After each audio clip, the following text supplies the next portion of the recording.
I don't want to interrupt the man. Distracting me, man. You gotta break it up, bro. And what was the name of this fruit, Johnny? One last It's called a time. miracle fruit. It grows on a bush and it grows quite fast, and it's a small oval-shaped red berry. Oh, You can buy them in in garden centers and plant them in your garden. can you buy them at check Home that out. Home Depot or something? Yeah. Really? Get out of here. I'm gonna go check that out. That's awesome. See if you can get them. Yeah, it's mind blowing because you bite into a lemon and you think it's going to be sour, and it's totally sweet. Get some miracle berries up in here. Better than sugar. Well, Man. I mean, your type of sugar is like a lower level type of sugar. You Yeah. see, I mean, you can have sugar, but actually, this is not too bad. But Yeah. you Yeah, want to take that, Paul. choose What's the up? better sugar, like the honey. Oh yeah. I get it. Because that's like What do you mean medicine. not too bad? It's like 26 grams per Well, serving. No, it's probably. like 20. I didn't want to hurt his feelings. Take it easy, James. Nah. You know what happens to We people rolling. like you, where I'm from, James? What's You get massacred. You know why? Why? Not because the color of your skin, not because you're too tough, but because you got no respect, James. That's why. Hey, man. What movie is that? I don't know. I've just been seeing those memes from like The Godfather. It's like they massacred my boy, and I just want to say massacre all the time. You 'cause come to me on the day of my daughter's you wedding. come to me. Come to me on the I love that movie. Do you guys like me them? a favor? But do you Ah, have the alright. decency? All right, guys. We're going to go live in 3, 2, 1. Hello, everybody. Welcome back to the Modest Humanity Podcast. Good to All be right, back. guys. We're back in it today for episode 5 with another new guest, 5 Mr. already? Johnny Brannigan. What's up, Johnny? It's good What to up, have Johnny? you, Johnny. Johnny. Good to have you. Yeah, good day. It's good to be here. All right. So today we have the Modest Humanity Squad back with us as usual. We got Mr. Jesse Fulbright, Captain Oasis. We got King James, Lil good? Franco. That's what we're calling him right now. James Bowman. It's the homeboy right here. I like Lil Franco. I think we got to stick with that for a while. I don't like it.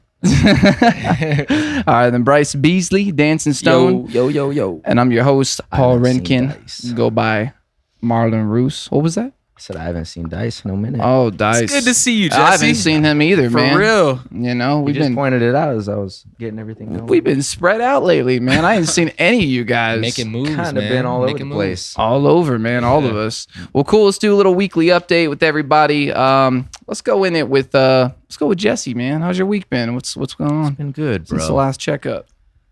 Just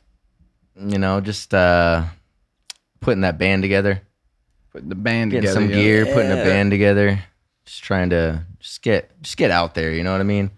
Yeah. I've been talking to you about it. We were just talking earlier today. I just like the live setting behind music. Like, Yep. just It's the give me a guitar, a drummer, and a bassist, and like Make it happen. Money that's town, magic yeah. right there. Yeah. So I've just been kind of focusing on that. I'm gonna just kind of get a cover band going. Just kind of make some money. You know what I mean? Yeah. Just make some money doing what I love Right to on, do. Have some So- fun, That man. is awesome. And for then sure. I feel like that's also a good way to kind of push the original music too. You know, Yeah. playing some shows out there, and you're like, hey, this is an original. If you like, what we've been doing so far, check this out at www.fillinblankhere.com. Fill in Dude, blank that's here. awesome, bro. I wonder if that's So, a real yeah. website. So you're bringing back some of the chemicals and colors original Yeah, joints? I'm not gonna go with that same name. That was kind of a, just like a beginning kind of name to the Okay. whole thing. But Johnny Five, bro. Johnny Five, I think Johnny I Five, think bro. that's pretty tight. But no, That'd be That is cool. pretty cool, yeah. I don't really have a name or anything. We're just kind of just making music That's cool, That's man. what's at this point. Dude, so. Yeah. that's awesome. You're trying Yeah. to get paid for it too? Trying to go do some covers? Dude, That's gigs. not the biggest thing behind it. I just like getting out there and playing music, but But just why doing not, it to, doing what you love to make a living. Why not make money doing what I love? Yeah. Straight up, and you don't have to work, man. After I that. mean, hey, I don't know about right away, well, but no. But I'm saying that's that's the future, plan. Bro. It's still work, That's the man. plan. It's It's part of the still plan. work. We oh, got it's still work. Karen O is telling me, she's like, it's a hustle being a musician, even as a solo musician going out and doing it. She made it sound like a hustle, like she's about it. We're gonna get her on here at some point too. It's She's like nice. you're a She's today. self-entrepreneur, man. You Yeah, gotta pretty save much. yourself. Yeah, I get it. So we got to do. Yeah. Well, James, how's your let's give your little 2-week update, because that's how long it's been since we got together. I've been good. I've been super busy. Just pumping out a lot of ideas. I got a lot of song ideas. I got a lot of songs I'm cooking up. I've been painting a little bit more. Almost done with my canvases, thank God. And today is my birthday, so I'm feeling it, man. It's your birthday? Dude, Y'all happy done checked that? birthday. What's Hey, up? I forgot to tell you in person, bro. I Wow. texted this guy this morning. Happy birthday, appreciate dog. that. Hey, I didn't even I know. didn't check behind. I've been Happy setting up birthday, this whole homie. time. How Happy old are you? birthday. I dap you up. I'll give you a hug in a little bit. all right, for sure. Thanks, man. Thank you. How old are you now? 18, He's just 19? hiding it until the podcast starts. No, I'm 23. 23. Yeah, like King James. Hey, man, Like nobody King likes James, you when you're 23. No. No one likes you when you're Is that 23? a saying? It's a song. It's Nobody part of gets the song. reference. It's the song, isn't it? Yeah, What's- Blink-182. Oh. Come on. I don't Yeah, know. Somebody man. listening to the podcast got that. I'm not Somebody a- got it. Yeah, I'm not a big Blink 182 fan. I hope one of you got what? it. Oh my God. You don't like Blink 182, bro? I'm not a big fan. I don't know. Man, you don't like Billie Eilish. Hey, either, man, so- everybody when they're a kid likes Blink-182. Yeah, What's bro. that That's rating? like I feel like that's like Bowling for Soup or like Green Day, bro. It's like an can't, American Pie group or something. Yeah, I bro. never got into Bowling for Soup. All right, Bryce. How What was is your wrong How with was you? your last 2 weeks? Let's. It's been interesting. I met this guy here, and I started doing some transcendental meditation. So it's been kind of interesting. Soma meditation. Soma, but Soma meditation. Soma meditation. So what is that exactly? we'll get into that. We're gonna dive in. We're gonna Paul's get like, Johnny. "Thanks." Once we get Johnny wound up, he's got it. Trust me. Johnny has info. He's gonna be rolling. So, but yeah, I heard you guys talking earlier. I was like, man, they're on another level. Yeah, right? well, yeah. I was just going out into the garage to like find some cables. I was like, damn. No, we've got a really good setup here because we have like the teacher and we have the student here, so it's Yeah. there's like a receptive nature, it's not him just telling Students. us. Yeah, we have we have a eyewitness reports, you know what I mean? Right here on the scene. I think we're all gonna be what's up. students Yeah. for this time. So, just Well, last time. I've been the last what's 2 going on weeks, with you? man. I had there was a little birthday party my lady threw me. You guys were all That was there. fun. Yeah. It was cool. It's good to see you guys there. Just been working on playing, man. Just getting some gear. I jammed with Jesse the other day and the neighbor. That was Lucas. That was awesome, great, bro. man. It was a good jam Yeah, session. it was vibes, It was bro. fun, man. It was That's really cool. fun. But yeah, I picked up some gear. Just some stuff that I don't know. Sold some gear. Picked up some gear. So you guys saw my What'd you guitar earlier. Yeah. You guys saw my Chevelle. Charvel. Charvel. Did you see the Charvel? I have not. Oh man, I got the orange Charvel. We were playing I was playing a Guitar Center that one time. I remember Yeah. I was It's lit like up. a Lamborghini We'll or check something. it out at the break. It's like a Lambo. Yeah, it's pretty cool, man. So I got the Charvel and then picked up. Is that what the drum box kit. was? Yeah, the 2 boxes. I got the case for it too. Okay, so. I was wondering. I was like, did somebody Ballin'. get a guitar? No, I sold my PRS. I sold it, at the Oh, guitar okay. shop. Yeah, and then I've got my Les Paul, like my vintage Les Paul. It's getting some work on it. So Nice. after that, I'm just like tapped. I'm like, I don't have no more money for no guitars. I got everything I could ever want. You know what I'm saying? Well, Yeah. Building within up- reason, maybe a couple pedals or something. I don't know. You know what I Building mean? up the Never arsenal, done, man. dude. Building up the arsenal, and I'm just calling Never it good. ends. You got to get what you want to play too. Yeah. like You that's gotta kind of find- what I want to kind of get rid of a couple guitars and Yeah. get into something that is more comfortable playing. Yep. That's it, man. You got to really As be you like inspired by mature, it. it's like, all right, I know what I need now. Now I know what I want. Yep. So that's kind of been, my whole thing. That and just playing, man. Just writing music. Just focusing on writing. Just focusing on playing. Just getting better at the craft. A little bit each day. A little bit each day goes a long way For when it sure. really It's cool. compiles. So it's pretty great. I'm feeling it. Right on, bro. Good. But yeah, so Mr. Johnny Brannigan here. Mr. Johnny Brannigan is how do you say I always pronounce it wrong. It's actually Ayurveda. Ayurveda. Yes, So Ayurvedic chef. exactly. Okay, perfect. And he also teaches Soma meditation. So just kind of give us a little rundown on you, Johnny. Where are you from? Like, how did you get into it? Just kind of your backstory. How you ended up out here and meeting Bryce, and what it is you do and what you plan to do in the future. Yeah, well, first of all, thank you for inviting me here. Yeah, It's good to have you. It's fun. Lovely to sit with you creative musicians and hear you talking about your ideas, your projects. It's beautiful. I relate to that. Yes, so, well, I'm British, English, from the United Kingdom. I've been here 20 years, and I have lived in Sedona 7 years ago. I travel quite a lot. I like to choose different places to live in. I'm not Yeah. like I'm like the Rolling Stone, you know. That's cool. It's nice. Yeah, I lived in Hawaii for 5 years on the island of Kauai. And what am I all about? Well, you know, I'm just a person like everyone else. I'm seeking something more, something deeper in life. I guess I've found something a lot deeper. And I'm very much the artist. You know, I like to create in different ways. I mean, I'm a food artist with Ayurvedic cooking, and I'm a healer. I like to teach healing knowledge. I like to help people to maximize their potential of their health, you know, their body, their mind, their emotions, and their spirituality. I like to help them delve into the pure spirit and being and understand the unlimited level of their consciousness, Wow. to feel it. That's awesome. Yeah, that's kind of what I do, you know.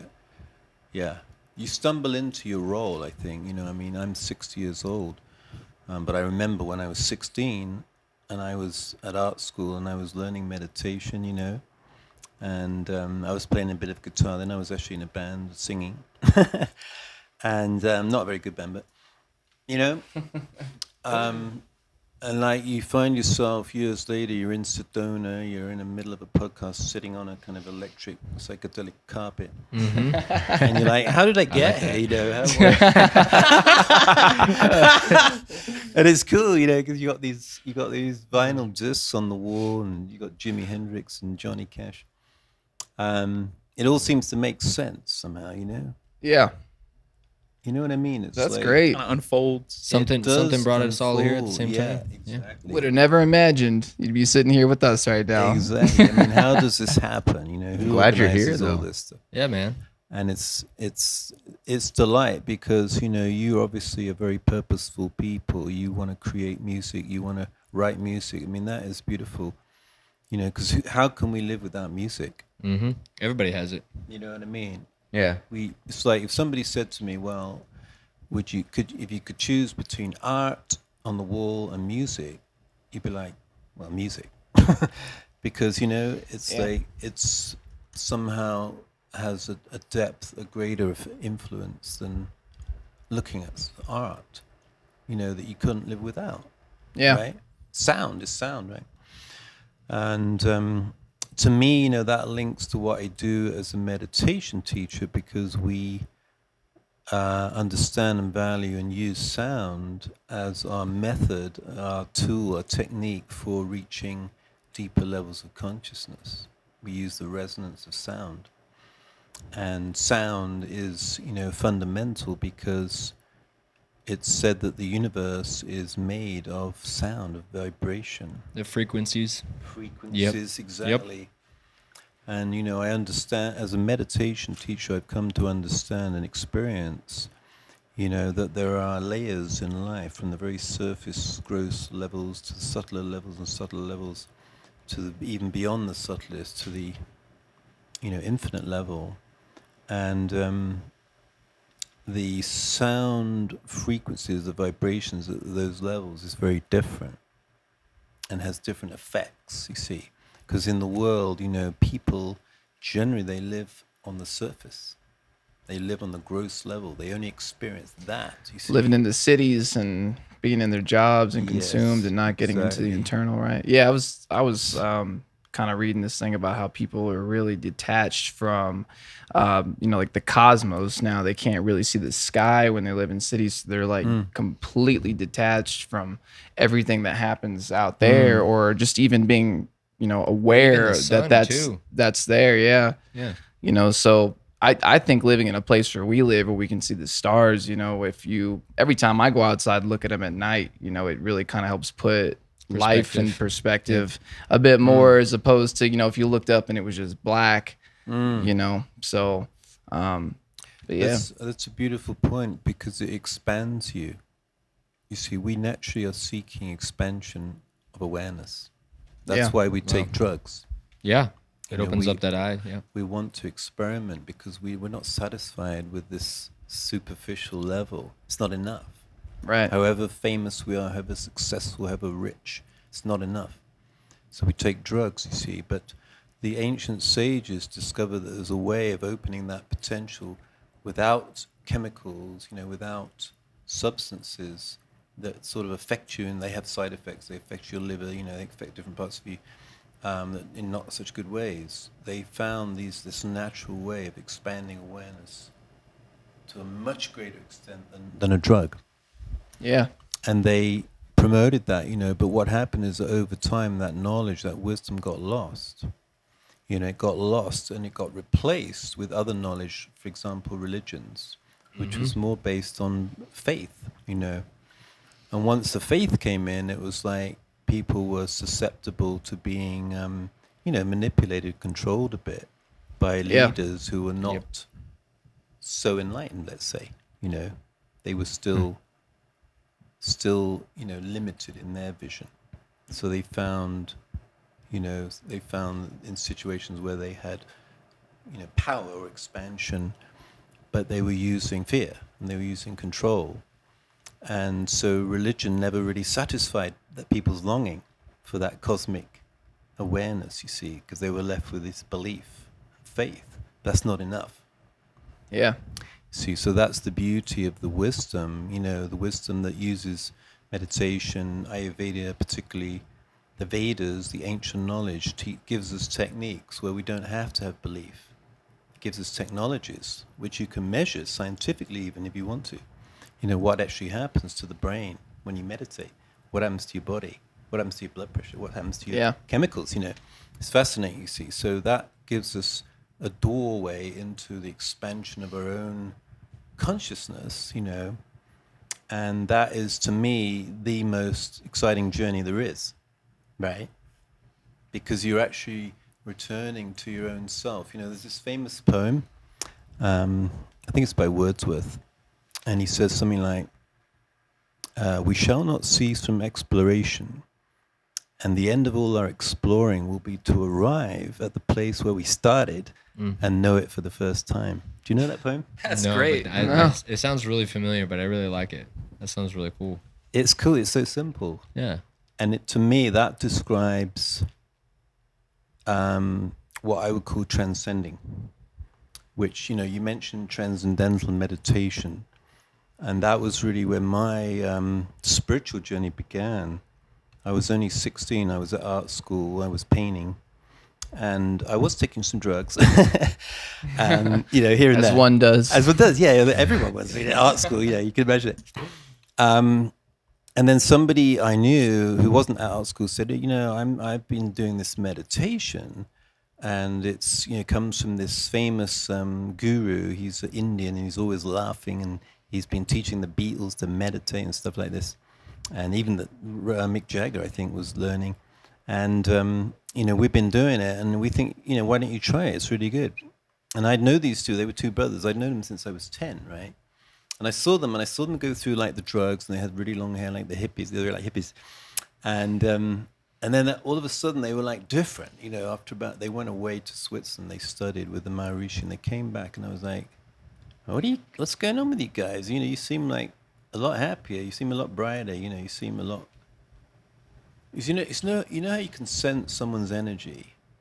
Yeah. And you can't sort of exactly pinpoint it. Yeah, you could say aura, but maybe you don't know the word aura. I didn't at that age. But you can sense that there's something about there. And now we know, we know from metaphysical research that everyone has this energy field around them, right? Which they're emanating. And that field is like combining with, other people's fields, right? Our fields are combining now, right? And I could just feel that their field was different. So I wanted to know what this meditation was, you see. And then they said, well, you got to go to a lecture. There's a teacher here, and he gives lectures, and you can actually learn it. So I went along, and and that's how I ended up learning. And the first time I did it, I went along, and it's kind of weird because you think, I wonder if this is going to work. Maybe I can't do this. I didn't really know what meditation was. In fact, nobody does until they do it. Right. They don't know what it is. Yep. They're like, yeah, you've got this picture of some guy sitting in the Himalayas, maybe. That guy right over there on that picture over there. Yeah, exactly. Hey, I brought that. By a waterfall, in a robe. Yeah. Yeah, Monk. something like, different images we have, or like monks, maybe, monks and I don't, yogis, people with like coiled hair and all this. So we got those images, right? But we really don't know what it is. So I went along, and the teacher taught me, and I experienced something that I'd never experienced before, and I liked it. You know, it worked. Let's say, even the first time. Wow. So, and I went home. I remember telling my mother about it. I said, "Yeah, I've learned this meditation." We were sitting in the garden, and I said, "I got this. I just feel really good. So, I feel happy. And that was like the beginning of my journey, which led to me becoming a teacher of meditation and studying actually with the Maharishi, this famous, teacher that had taught the Beatles, and he was like everybody knew him because he would come on these. What does the Maharishi mean? What does it mean? What's the definition? Yeah, it's a good question. Well, the word rishi means a seer or a sage or a wise person, and it's a Sanskrit word. And then the maha on the front means great or big.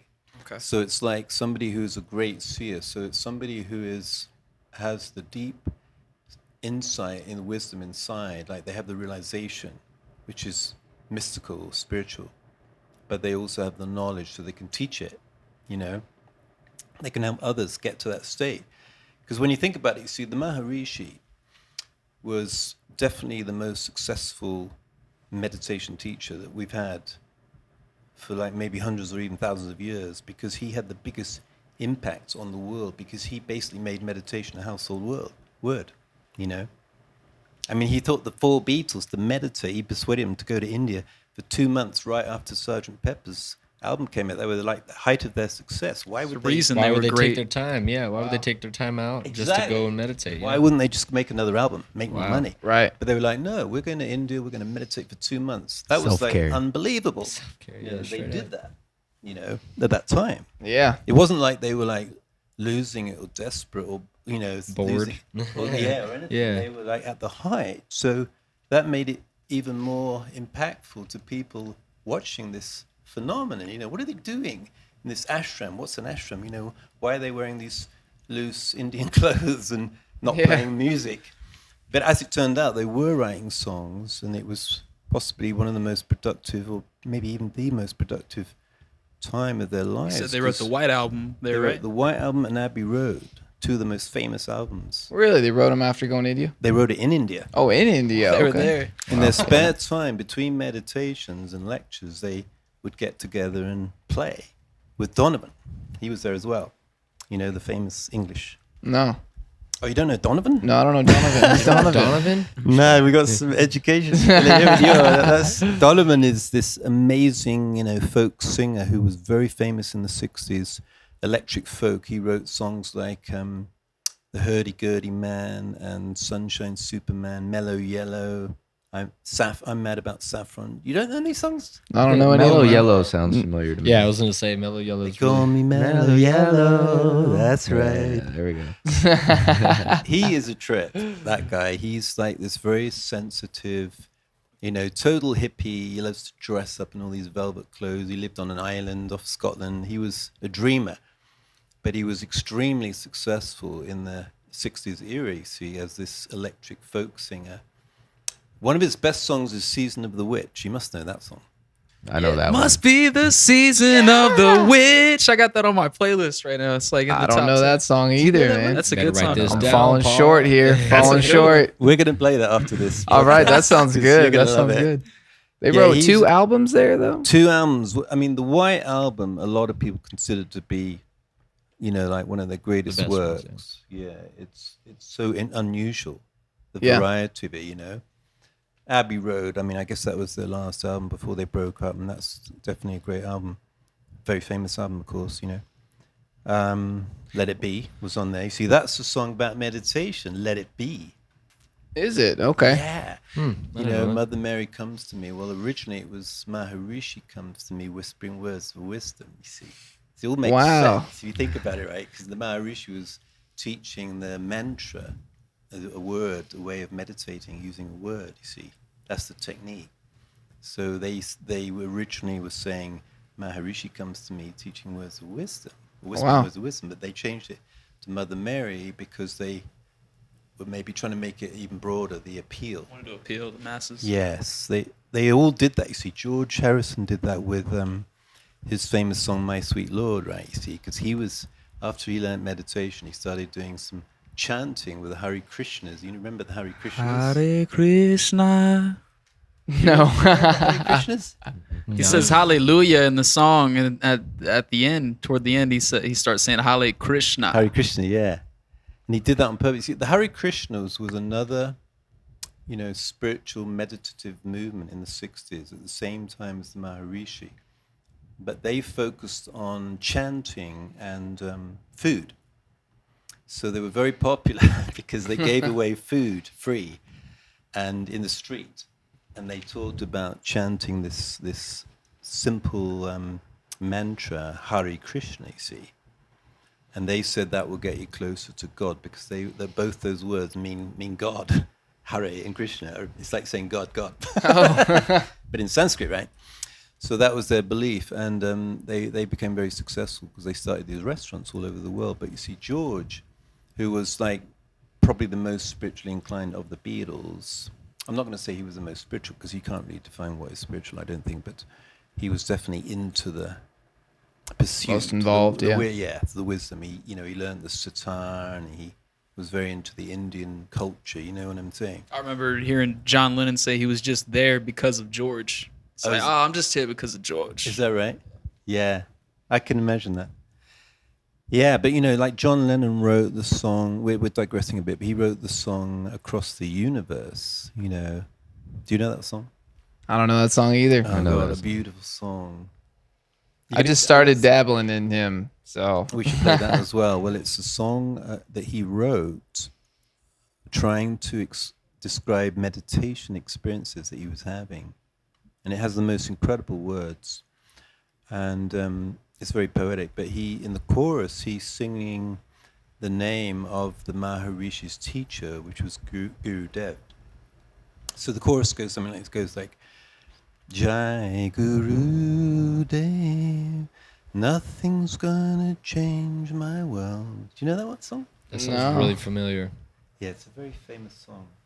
But he's singing about this teacher, the Maharishi's teacher, who basically inspired the Maharishi to do what he did, because this man lived in a cave, and he was like a real sage, just living in a cave on his own. But he got to this high state of realization, so much so that he was recognized by the Prime Minister of India, who approached him and said, "We would like you to sit in our spiritual seat." It's like the sort of Pope, but of spirituality, Oh, and it was that's cool. called the Shankaracharya seat.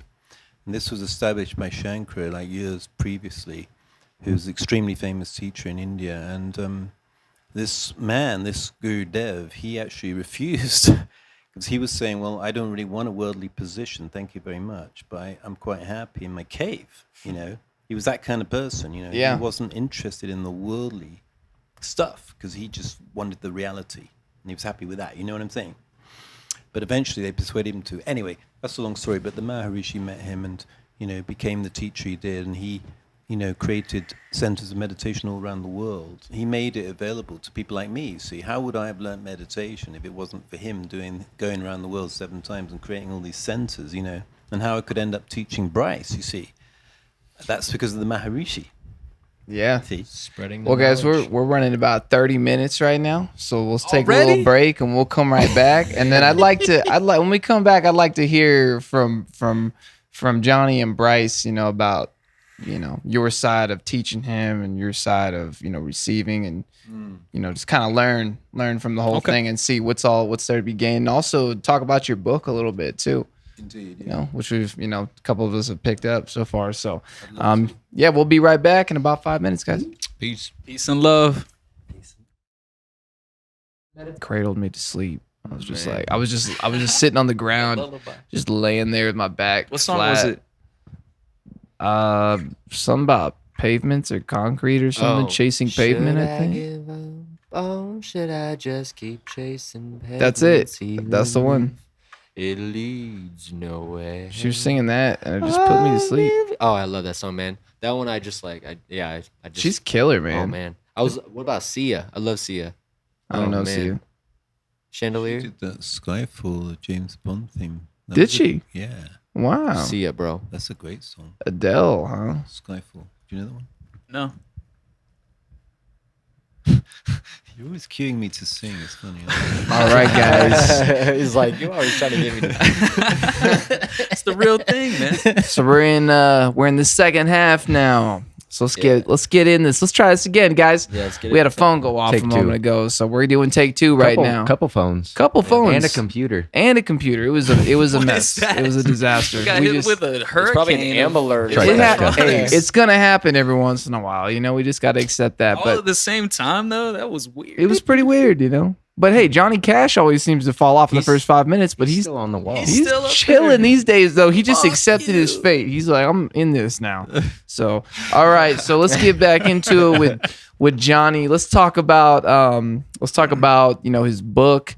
He's a chef. Let's kind of dive back into that, and then after that, I'd like to kind of hear from Johnny and Bryce about Bryce's experiences, learning from Johnny so far, because Bryce has been taking lessons from him directly in his Soma meditation. And I've heard great things so far. So, anything we can learn, as individuals and as listeners would be beneficial for everybody, I would think, right?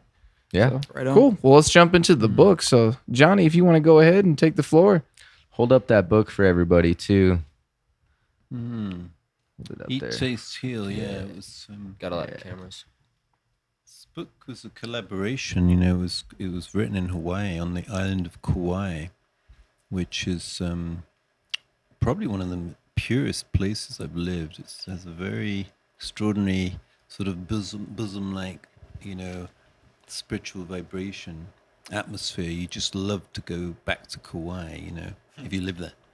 In fact, I hardly ever left, but but yeah, Eat, Taste, Heal was conceived there and written there. It was actually my second book. I wrote a book called The Global Vegetarian because I was working in a spa in America, and the clients kept saying, "Oh, have you got a book?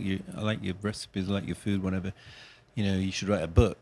So I thought, right, I'm going to write a book, and I finished it with about 6 weeks. What? It was amazing. Just like that. I'm gonna write a book. I It's just done in 6 decided, I weeks. was like, wait a minute. That's a lot of knowledge, All man. right, 6 recipes a day. I print them out. Within a month, I had this pile of recipes. And I was like, I couldn't just put this in a binder and start selling it to these people. They're dying for it. So I was selling it for $25 a copy. Who's the MD that's on the front? Did they help you write it, or Thomas? Well, Thomas Urema was a doctor who was running a sort of alternative, natural medicine I clinic already bought one. in Hawaii. I'm about to buy one too. That was using, some Western medicine, some Chinese, and then he was bringing in Ayurvedic medicine. You see, that's when I met him, and I went over there. I'd moved to Hawaii, and I went over and heard about him. I went to see him, and I brought my book, The Global Vegetarian, because I thought he would sell it, right? And then he said, "Well, actually, we're writing a book." And I said, "Oh, yeah." He said, "Yeah, but we don't know how to cook. We just, we're just interested in the knowledge." And I said, "Well, what about me? I that's what I do. I write Ayurvedic recipes. I've got this book." And he said, "Yeah, I think you're right." And so we sat down, 3 of us, and we, conceived this book. For everybody, what is an Ayurvedic recipe? What, Exactly. Yeah. Good question. Well, Ayurveda, we could say, is the mother of all healthcare systems. It's 5,000 years old, and it originated in the East, in India. And there it's like their, everyday source of medical care. They use herbs, and they use massage and cleansing. And that's what a person would go to instead of a GP. They go to an Ayurvedic practitioner, you see, a doctor, because that's what they do. But Ayurveda has experienced some revival in the last, 25, 30 years. And it's become increasingly popular, and increasing numbers are training in it, how to be an Ayurvedic practitioner or Ayurvedic doctor. I just happen to be an Ayurvedic chef because the Maharishi had introduced us to a certain diet while we were meditating a lot. He was teaching us, that we should eat, in a certain way, which would help meditation. It'd be like an aid if your body was digesting food easily, see. So, I was cooking in Switzerland for about 40 or 50 people every day, and I was making these recipes, loosely based on Ayurveda. And it basically means, that you are cooking. It's a, largely vegetarian diet, and it uses very fresh and organic fruits and vegetables and grains, and it uses spices in a way that you can really taste them. So it sort of reduces the strong spices like the very hot stuff and the onions and garlic, and it increases more subtler spices like fennel and cumin and coriander, and ginger and turmeric, different things. So, and also specifically, it's because Ayurveda is based on body types, you start to cook for different body types to balance that body type, you see. So you've got like a hot type, you give them more cooling foods, which is more greens, more lentils, and more sweet foods like butter and milk and, coconuts and mangoes. And then you've got the airy type, you give them more sort of oily, heavier foods, which are more grounding, because they're like light and dry. So they need more kind of nut butters and roasted sweet potatoes and rice pudding, Okay. And then you got the heavy type, the kapha type, which is more earthy, more oily, more sort of, more congestion they have. And you give them like light, hot foods and drying foods, you see. So it's like opposites balance. So a kapha would be eating much more cereal, much more pungent spices, and, and greens, bitter foods as well. How do you know what was gonna group say, you are? How do you How do you find out? identify? There's different ways, there's you can fill in a questionnaire and it'll give you a score for each one, and that will give you your most dominant one. You can have someone look at you like a practitioner, and they'll be able to tell by looking at you. They look at your frame, they look at your habits, and you can also read. There's a special pulse in the wrist, which an Ayurvedic doctor will feel the three doshas they're called. They'll feel them in the pulse, and they'll see which one is stronger. You see, and they'll also see which. They have one's to be out of trained balance. at this, or Yeah, they're trained. Oh yeah, it's quite a big training. Yeah, because it's a subtle thing. There's that's not no Western doctor, right? Well, now there are. Reading a book. Oh, Yeah, really? A lot of Western doctors have trained in it because they have now appreciated that this is a very sophisticated diagnosis system, you see. Because if you go to a really good Ayurvedic doctor, they'll tell you things and you're like, how on earth did you know that? Because they just got their three fingers on your pulse and say, oh, your liver's too hot, or, your liver's too hot, or you're thinking too much, you can't sleep. They'll tell you everything because they can feel through this system. There's actually 7 layers in the pulse that they can feel. So they press lightly and then That's they incredible. go deeper and deeper, and they feel your tissues, they feel your 3 doshas, they feel your, well, I was going to say your mental, they can, they figure out your mental state, but it's all, every disease actually comes from some imbalance of these 3 doshas in your body, the fire, the air, and the earth, the water. It all comes about when they start to go out of balance, you see. Wow. So a Vata person who's more airy, they will tend to get more Vata, and they will get diseases based on too much air, too much movement. So they get a lot of mental diseases, like ADD or Yeah. forgetfulness or spaciness. Pitta people get hot diseases, so they get like blood problems, heart problems, skin problems, liver problems. And Kapha people get a lot of congestion because they got too much like oil, too much water, too much earth, clay. So they get congestion, lungs, chest, throat. So talking about that, when you were sorry to interrupt you, but No. when we were talking earlier off Sure. the air, we were talking about the fact that the medication that is given out to people that do have mental chemical imbalance. So this say kind of like myself with ADHD, I take Adderall, and so when you were talking about how that we're going straight to the medication now. Well, if they had the knowledge that this teaches, you would know that if you adjusted your diet and the certain things that you would need to bring that balance back into, you know what I mean, the structure of it, it kind of goes along with that as well, right? Because like you just said with the like a mental imbalance you were talking about. Very much so. You see, that the idea is that you look to the root cause of the problem. What is the root cause of this disease? Is it physical? Maybe not. Is it energetic? Maybe not. Is it mental, emotional? Yes, probably is. You find the root. You see, it's very clever. It's very deep, you see. It's ultimately it's spiritual. You see, all disease is actually a spiritual disconnection. So meditation would be an integral part of Ayurveda, you see, because you start meditating, you start to connect to your spirit, to your consciousness, to your unboundedness. And so immediately you feel healthy, you get healthier. You know, I haven't taken a pill since I've started meditating. I've never taken these, whatever you call them, I don't know, but pills like, what's a common pill that people take? Oxycodone, hydrocodone. Tylenol. I was thinking more of Advil. Oh. You know. Hey, I'm thinking of painkillers, man. Guys I don't went take deep. painkillers, but Yeah, I mean, it's you. If you're happy, you know, and you enjoy meditation, and your thoughts are generally happy, you won't fall sick. It's all in your mind. It's all Yep, in your. pain- How old It's y'all just think like he is? pain. How old do y'all think he is?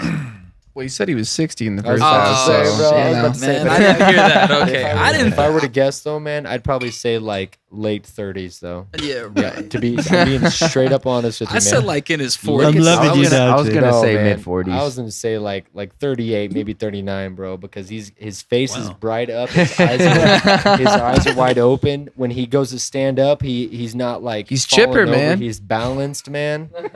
So y'all need to meditate. guys are hilarious. Straight up. So Bryce, you've been doing the meditation with him, the Soma meditation.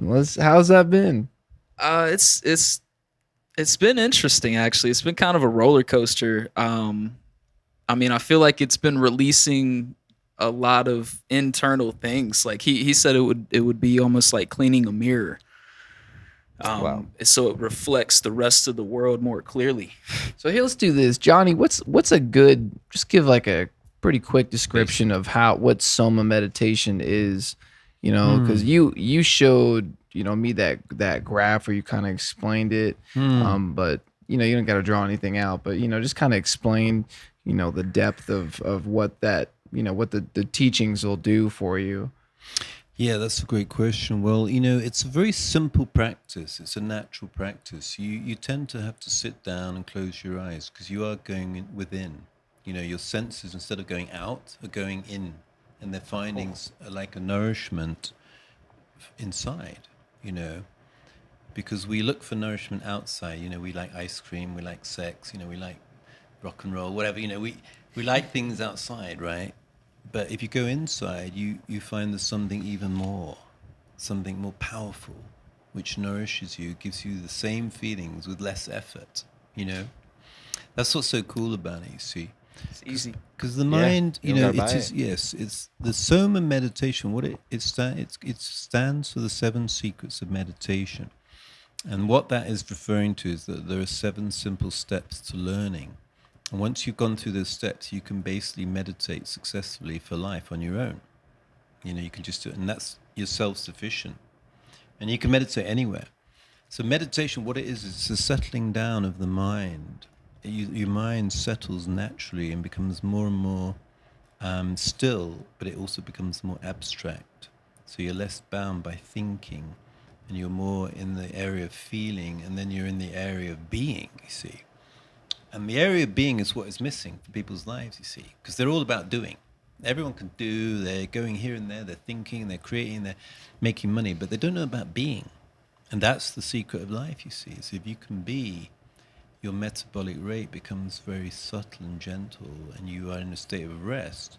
Therefore, you're releasing stress, because you're in a state of rest which is deeper than sleep. And the superficial rest of sleep will release fatigue, but deep meditation will release deep stress, you see. That's the secret of why you start feeling better. Because even Bryce was mentioning has experienced some release of stress. And, that's just sort of old impressions, old experiences going out. But you don't have to really relive them, like in psychoanalysis. They just kind of dissolve. And you start getting the results. Like you say, my face is bright, it looks young. Well, that's what everyone starts to... You look in a meditator's eyes, they're always bright. They're always bright. I've met meditators here who've been doing the same kind of meditation for 20 years. And man, they're like searchlights, their eyes. And you don't even know these people. You just meet them somewhere. I met some guy in an art gallery, and I was like, oh, yeah, I meditate with that meditation. I was looking at him, I was like, yeah, I can tell, because you look so bright in your eyes, you see. So stress tends to cloud the body clouds the eyes. You know, somebody who's stressed, like you say, they move, they're stiff. The body you know, language. Body. Yeah, the body doesn't lie. You see, somebody once said that to me. Your body never lies. You see, so yeah, I feel a lightness in my body at 60 years old because I've experienced, you know, like a fluid, deep relaxation every day, twice a day for the last 40 years. So my body has imbibed in that ease, that relaxation, that stillness, and it translates into your life, into your sleep, into your dreams. All around, huh? Yeah, it permeates your whole day. It's not just for those 20 minutes, you see. That's what's so great about it. It's a tool which is going to affect you 24 hours a day, and it's going to accumulate.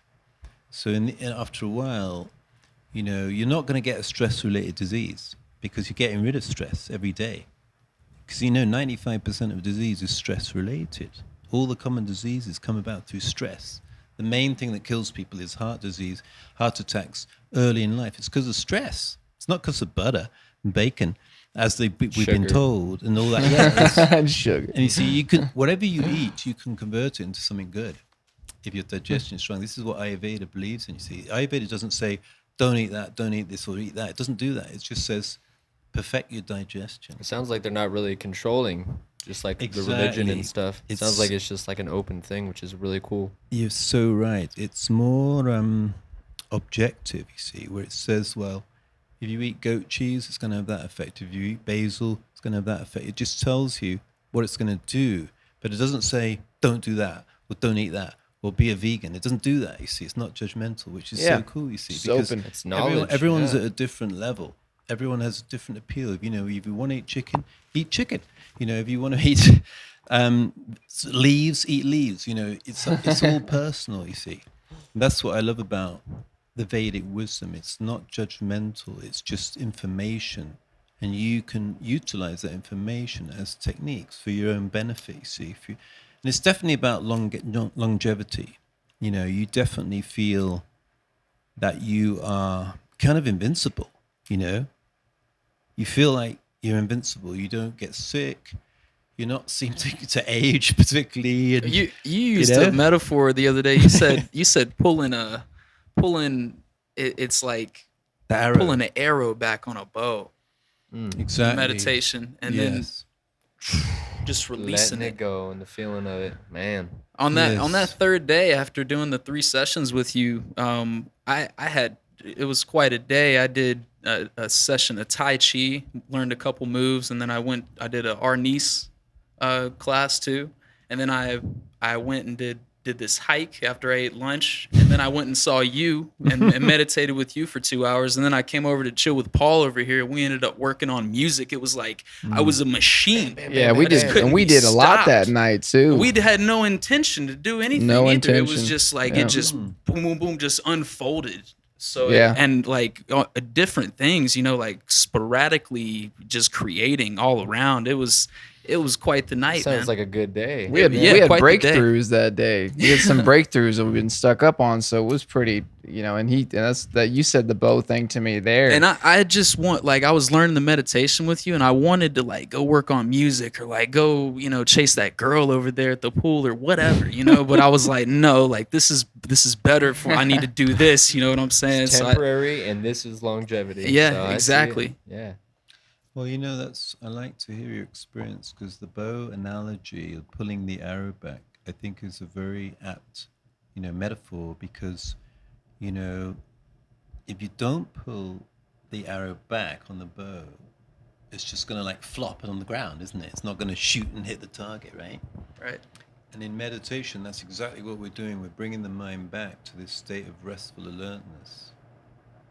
It's restful, but it's alert, and it's like it's ready to come out into dynamic action, and that's what you experience, because you gain this deep rest, and so it like energizes you, and it gives you this impetus to act. You know, it gives like a clarity in your mind, and it gives you energy in your body. You literally recharge. Like, you know, there's a lot of famous people who meditate, the Soma meditation. Clint Eastwood's been doing it for 40 years. Clint Eastwood is an example, and he just keeps going, doesn't he? You know, he's making films. He's like 90 or something. He said, "Don't let the old man out." That's how he stays. That's how he stays young. I love that. Yeah. Well, all these people, like Jerry Seinfeld's another one. He's done it for 40 years. And he says it's like having a charger for your body, like you have a charger for your phone. And I just think that's perfect, you see, because it's like, why don't we have a charger for our body and our mind? It's ridiculous, right? Because we need it, don't we? Yeah. You need to be recharged. So you're saying they're fully the farther you go back, the farther you can push yourself forward. Exactly. The deeper you go, the Man. more power you Well said, have bro. when you come I mean, out. Yeah, you've I got it see in it. one. The Maharishi would say a similar phrase, I think, to what you just said. And so because he was saying, like, when he was first teaching in America, he was teaching a lot of businessmen to meditate, right? And you see, why were they meditating? Why did they do it? He said, because they got more success. They had more success in their Stress. business from meditating, and they weren't getting the same stress. So they liked it, you see. And that was like a powerful, endorsement of the benefits. And he was always teaching it as a practical tool, you see. He said it's for practical people, this meditation. It's not for somebody who wants to be in a monastery and just meditate or pray. It's for someone who wants to enjoy. He used to say 200% of life, which I think is really cool, you see. He was saying, like, you develop this inner value of this depth, this peace, this connection to consciousness, to the field of all possibilities. But you also start to enjoy more fulfillment, you see, in your life. So that way you don't die young, and you have all this energy and you're accomplishing more things. So you're like, your life becomes a lot richer and has a lot more depth, you see. That kind of brings us full circle to your question at the beginning, Paul, about the book, you see, because I remember I was in England one day and I'd been teaching a meditation course in the Lake District. And it was always an inspiring time. I was like in a break. I was standing by this lake, and I was just standing, like, looking at the water. It was like really peaceful. And I put my hand in my pocket, and I found this piece of paper right in my pocket, and I just pulled it out. And I was like, oh, it's like a half-written recipe, right? And while I was like looking at the recipe, I thought, wow, wouldn't it be cool to like travel around the world and write recipes and get paid? Just a thought, right, that came up. Wow. And I just forgot that thought. Within a year, I was in America and I was selling that book that I wrote for $25. Wow. And I was like, and then within another 6 months, I was in Hawaii. I was getting paid to write this book, Eat, Taste, Heal. And I was like, man, I'm living my thought, my one thought. I'm just living it. I didn't do anything. I didn't make phone calls. I didn't make any arrangements. I just like carried on meditating, enjoying myself, and it just happened and unfolded spontaneously. Your being. That's great. Being, yeah, the arrow. Not a I human was putting thinking, the arrow a back. human being. And I dived out, and I just like landed on the target in a way, Yeah, that's great. And I saw that, you see, and I saw it again with Kauai because I'd been invited to visit a friend of mine. His name's Mark Zimmerman. I met him when I was cooking in Switzerland, and he said, "Come to Santa Barbara and like stay with me, and we'll fly out to Kauai because my brother's built a house there, you know." And I was like, "That sounds amazing. I'm definitely going to do that." So I booked a ticket and I got ready to go, And in the end, I didn't go because I was building this business where I was making organic snacks with Ayurvedic sort of recipes, and I decided I just couldn't go. And so I thought, oh, well, that's a shame. And I went and looked to the atlas that night. I remember I was in my bedroom and I was like, looking at this atlas to see what this place was like. And I see this little island, in Hawaii, and it says the Garden Island, right? Kauai. That's what they called it. And I looked and I thought, man, I could imagine myself living on this garden island. It sounds like perfect, Because I'm living in England. It's kind of wet. It's kind of drizzly and dreary and grey. I was like, wow, I could live on the garden island. And I just totally forgot about it, right? Within 18 months, I was living there. It just happened. Like I was in Fairfield cooking in this spa. This lady came in. I gave her a meal. She bought one of these books and she said, "Would you like to go to Hawaii? I've got a house in Hawaii, on Kauai." And I said, "Are you kidding me?" She said, "I got a job for you." Wow. Let's go. That's crazy. awesome. And I was Wow. like, I'm giving him my notice. Yep. Within a month, I was on a plane to Hawaii. That's awesome. And I ended up living on this island. And it was just from looking at that map and thinking, Yeah, I could could see do that. myself living there, and I spent 5 years living there and writing the book. That's incredible. Yeah, that's incredible. So, and that's what you see. That's something I've seen from meditation, that your desires, which are very like spontaneous, and they come from a deep level, they start to get fulfilled in very magical ways without you having to push and struggle. It's like it takes a lot of the struggle and the striving out of life, and you become more like spontaneously fulfilling desires. It's like your mental coming into the physical. Absolutely, Yeah. and it's the spiritual coming into the physical. You see, Yeah, that's what more of what I because you meant. go beyond the mental into the spiritual, which is like your inner being, and basically that's where all thoughts come from. That's where all manifest. If you look at quantum physics now, right, you see these quantum physicists saying that all particles which make up the physical world, elephants and sunsets and whatever, planets, come from this unified field, which is sort of like a vacuum. And we would equate that as meditators to consciousness, which is within us, you see, because we're a physical bunch of electrons and molecules, right? And we have this source, but we have this unique ability to go within and actually experience it and touch into it. And it's like a ripple effect. It affects everyone. It's like a positive emanation that you're giving out all the time, because you're connected to it, you see. And you are connecting to the source of creativity in the universe. So you become part of the creation process, and it's like a conscious thing, You're consciously connecting to this source. And, because I would say to people, like, you look at the words we have for thoughts, like idea, right? Idea. I is you, and dea is like Latin for divine. Desire. Another type of thought, desire, means of God, desire.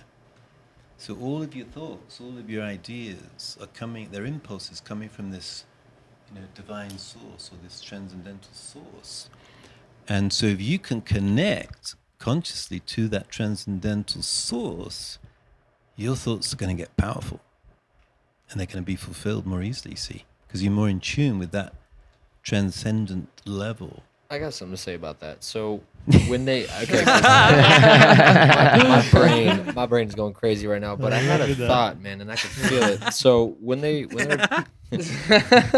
talking, I've seen people talking about how the humans have the most creative things. They have a bunch of different animals, and the animals can't go with the tune. They don't feel the type of rhythm and that creativity or whatnot. So when you're talking about us being part of the creation, it makes me think like, we can actually go deep inside our minds and our spirituality.